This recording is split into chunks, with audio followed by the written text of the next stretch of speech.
Asubuhi ya leo kuna maneno ambayo nataka tuyashare pamoja kwa njia ya mtandao. Ikiwa wewe ni mtumishi wa Mungu au pia wewe ambaye ungependa kujifunza kwa njia kama hii, basi nitabarikiwa sana. Kwa wewe unanitazama kwa njia ya YouTube, TikTok, Facebook na Instagram, na pia ambao umekuwa ukibarikiwa na vipindi vyangu kwa njia ya mtandao, ningependa tushare habari hii.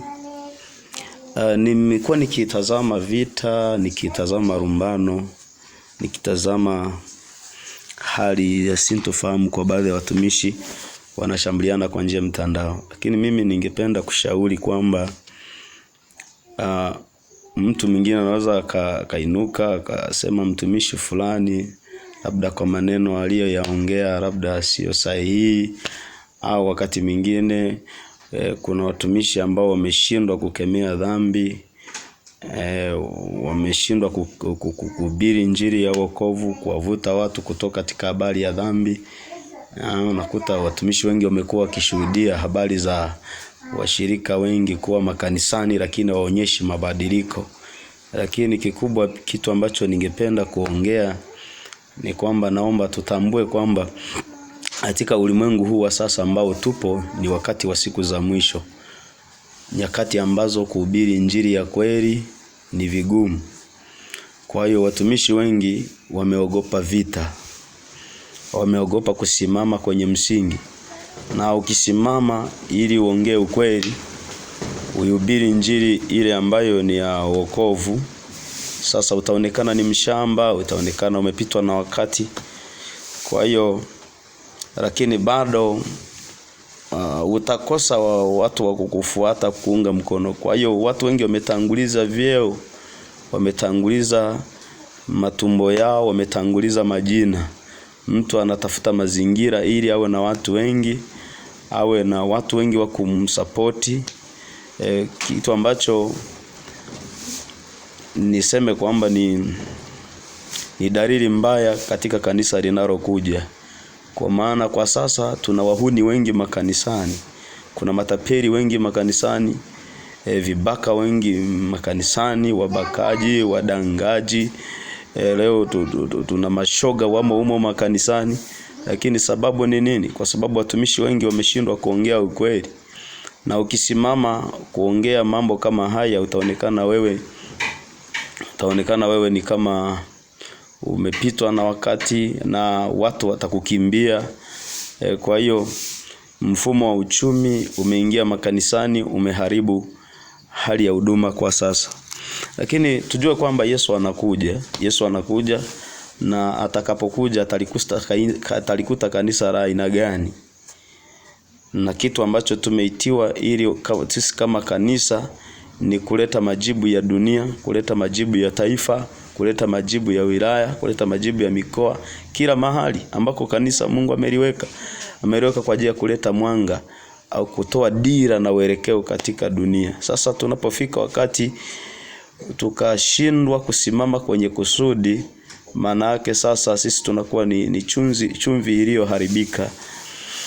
Nikisoma kwenye kitabu cha Yohana Mtakatifu sura ya 15 mstari 18, Biblia inasema, iwapo ulimwengu ukiwachukia, mwajua ya kuwa umenichukia mimi kabla ya kuwachukia ninyi. Kama mngekuwa ulimwengu huu, ulimwengu ungewapenda walio wake. Lakini kwa kuwa ninyi sio wa ulimwengu huu, sio ulimwengu, bali mimi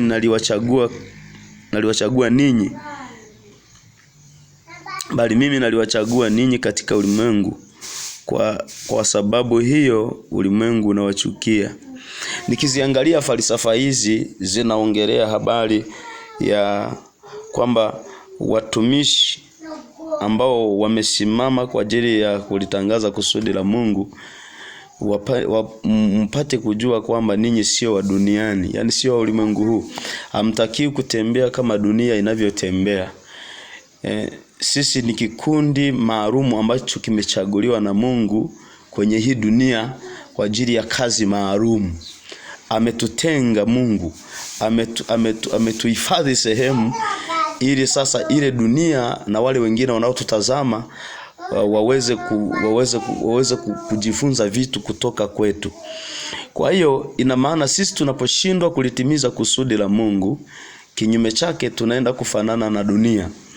Sasa ina maana ili wewe usimame tofauti na wengine iko gharama kubwa. Kwa ile gharama lazima shetani atainua vita ya kila aina ili wewe uweze kufanana na wale wengine. Kwa hiyo hapa ndipo mvutano ulipo. Ina maana ile vita, gharama ya watu kusimama wajitenge na hao wengine waonekane kuwa tofauti, imekuwa ni changamoto, imekuwa ni ngumu. Kwa hiyo watumishi wengi wanaamua kubadilika, wanaamua wafanane na wale walioko upande wa pili ili waone namna ya kutembea nao. Sasa hicho mimi nasema kwamba sio jambo zuri.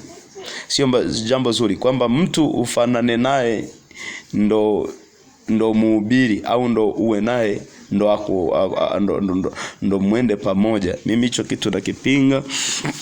Ni shauri kwamba kila mtu asimame katika nafasi yake, lakini pia simamia wito wako. Usiogope kuongea ukweli kwa sababu ya vita ambayo iko katika ulimwengu wa sasa. Hata sasa hivi ukiangalia kwenye akaunti zetu hizi, angalia sehemu ambayo mtu atasimama kukemea dhambi, utakuta kuna matusi mengi. Mtu akisimama akaongelea habari ya uzinzi, akakemea, akachukua video fulani ambazo zimeeditiwa za matusi kanisani na maajabu yanayofanyika.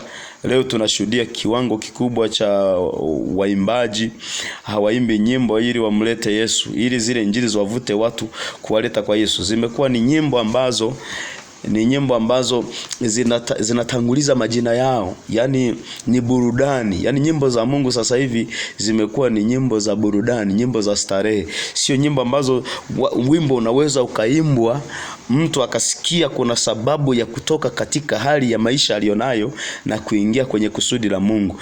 Manake tunategemea kwamba zingekuwa zinaimbwa nyimbo zilizobeba roho wa Mungu ndani. Yani wimbo ukipigwa mpaka mtu unamkamata, anafika wakati anaona kuna sababu ya kuacha dunia na kurudi kwa Mungu. Lakini zile nyimbo zinazoimbwa nyakati hizi sio nyimbo zilizobeba roho wa Mungu, ni nyimbo zilizobeba roho ya starehe.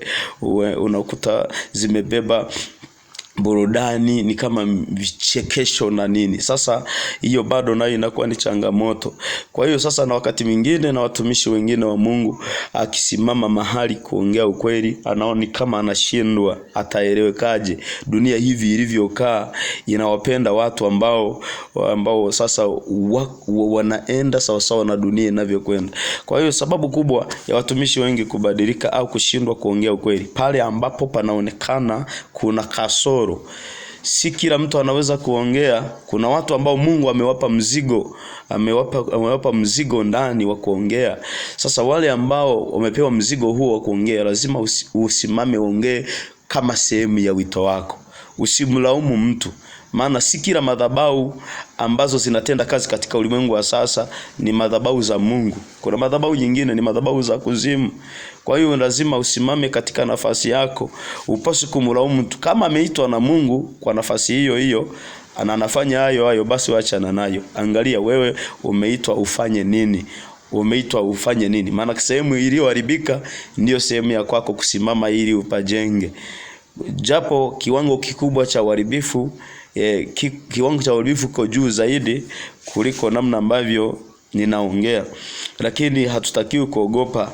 Mwenye kazi yupo, atainua hasira isiyo ya kawaida ndani ya wale watu wasioweza kuongea, nao watainuka, watajenga. Kwa hiyo Mungu akubariki sana wewe unanitazama na wewe ambaye umekuwa ukinisikiliza kwa kipindi hiki.